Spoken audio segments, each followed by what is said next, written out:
This rivalry between you two, it's becoming the biggest thing ever to happen to strongman. I think that's fair. You are a celebrity in your own right, and so is he from this Game of Thrones thing, as well as having all the credentials physically. You're now taking this to the next level. We've got World's Strongest Man 2017, World's Strongest Man 2018, getting in a ring and fighting each other. You know, just to put this into perspective for the people who don't understand, you know, people talked about Andy Ruiz being a big guy in there. Andy Ruiz was 280 pounds in his last fight. Thor is 450. Yeah. Fuck me. This is crazy. What made you think, yeah, I want to fight him? What does this all stem from? Well, I mean, as you just say, you know, by no means is Thor a small man. You know, he's 6'9", he's 450 pounds, which, you know, is over 205 kilo, I believe. He's a giant of a man. He's an absolute giant of a man. Given the choice, I would never want to fight Thor. It'd be a stupid life choice for anyone on the planet to fight a man that size. But why are you doing it then? Yeah, well, this is more personal. You know, it's not about the contract. It's not about the money offer. It's not about this stupid deadlift feud that we've got going on. I think it's the fact that he accused me of being a cheat at World's Strongest Man 2017. And he threw all these accusations out there that the referees were corrupt, that the events were changed in my favour, that I knew the events in advance, that the events were being changed during the contest for my favour. There was just so much bullshit that Thor came out with and put this black cloud around my World's Strongest Man win. And at the time, I didn't really think anything of it. I thought, you know, so what? I've got the trophy. It doesn't matter what he says. But ever since I've won my win, and especially straight after I won, every interview I did it wasn't about my win. It was about this controversy. It was, you know, it wasn't like, well done for your win. It was straight into it. Like, Thor says he was robbed. Thor says you've won this illegitimately. And it's like, you know, I've just won the World's Strongest Man, and every single interview and TV interview I did was based around defending myself. And it hurt me. It genuinely hurt me deep down. It was like, I trained my whole life for this one moment, and this guy just took it away, or tried to take it away from me, because he couldn't take being beat by a better man. And that's why I want to fight him, because he put a black cloud over my career and has done ever since. And I feel as though, for me, I'm never going to get an apology from Thor, I know that. And he's never going to admit that I beat him fair and square. But for me, this is my way of putting this to bed.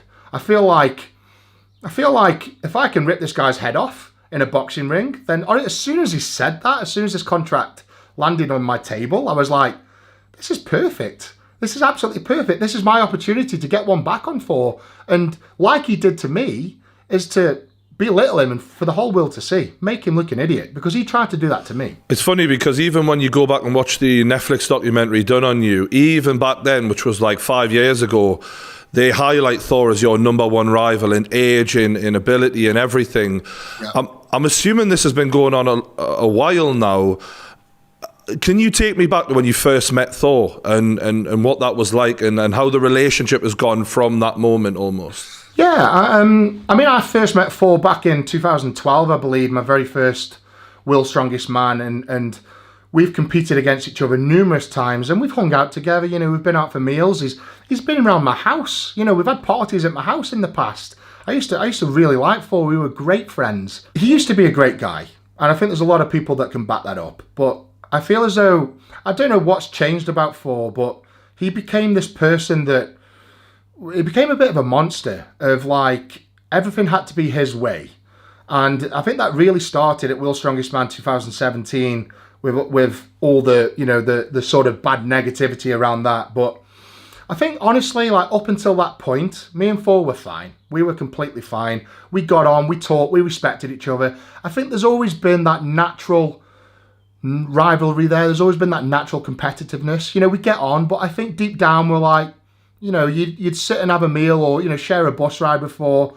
You'd get on with him, but afterwards you'd be like, you know, you are my competitor. You know, I want to beat you. So there's always been that rivalry there, but there's always been respect. And I suppose that all changed in 2017 when he called me out for trying to cheat the world's strongest man with his words. And then it's just gone downhill from there, really. You know, World's Strongest Man 2018, he brought up a similar situation where Brian Shaw did a deadlift and he tried to get the result changed on the deadlift, you know, sort of quarter way into the final. And again, it's just a bad attitude of when stuff's not going his way, he becomes this monster that has to stamp his feet. And I'll never forget this, Brian. At World's Strongest Man 2017, the very first discrepancy he brought up was the Viking press. So, you know, up until this point, everyone was hunky-dory, everything was going smooth, and then Thor said it was disallowed a rep on the Viking press, and after I'd gone and beaten him on this event, he then brought up the discrepancy with the referees and the officials, and of course, you know, they all reviewed the footage, they all happily reviewed the footage, and they all said, sorry Thor, we all agree, you know, you should have got disallowed that one rep. Even Magnus Magnusson said he would have disallowed 4 of the reps, so he would have been way worse off. But I'll never forget the image in my head of Thor standing over the head referee, going purple-faced, clenching his fists, and literally saying to this head referee, is that your decision then? Is that your decision? Are you sure? You're making the decisions. Are you making the right one? And I just stood there and I thought, fuck me, this guy's an asshole. Like an absolute asshole.